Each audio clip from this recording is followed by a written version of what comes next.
कंधार पर एक रहमदिल बादशाह की हुकूमत थी। बादशाह की एक ही इकलौती औलाद थी, शहजादी शेरी। इसका लहजा शहद की तरह मीठा, आंखें हल्की हरे रंग की थी।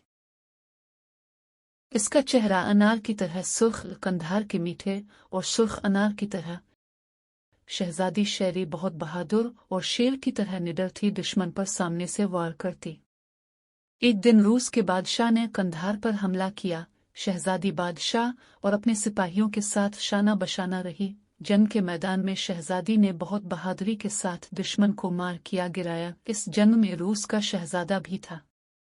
शहजादी का चेहरा निकाब से ढका हुआ था। रूस के शहजादे ने जैसे शहजादी पर तलवार से पीछे से हमला किया। शहजादी चूकना थी, एकदम पीछे हटी और तलवार से शहजादे की तलवार टकराई।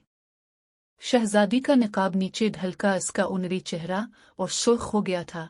शहजादा यकटुक उसकी खूबसूरती को देखता रहा। शहजादी दोबारा निकाब लगाकर शहजादे से बोली, हिम्मत हो तो सामने से वार करो। शहजादा चौंक कर मुस्कुराया और फिर दोनों की तलवारबाजी का मुकाबला शुरू हुआ। दोनों बहुत देर तक लड़ते रहे, लेकिन कोई भी हार मानने को तैयार न था। शहजादा तो पहले ही इसके हसन का गिरविदा हो चुका था। इसकी तलवारबाजी इसके दिल में आला मकाम पैदा कर गए। शहजादा इसके हसन में घूम था। शहजादी ने एक जोरदार वार से शहजादे की तलवार गिरा दी और अपनी तलवार की नोक शहजादे की ठोड़ी पर रखकर बोले, जंग होशमंद लोगों का काम है।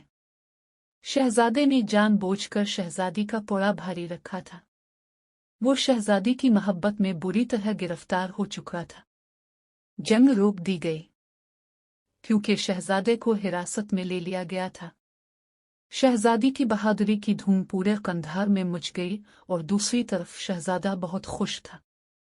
शहजादे को महल में कैद कर दिया गया।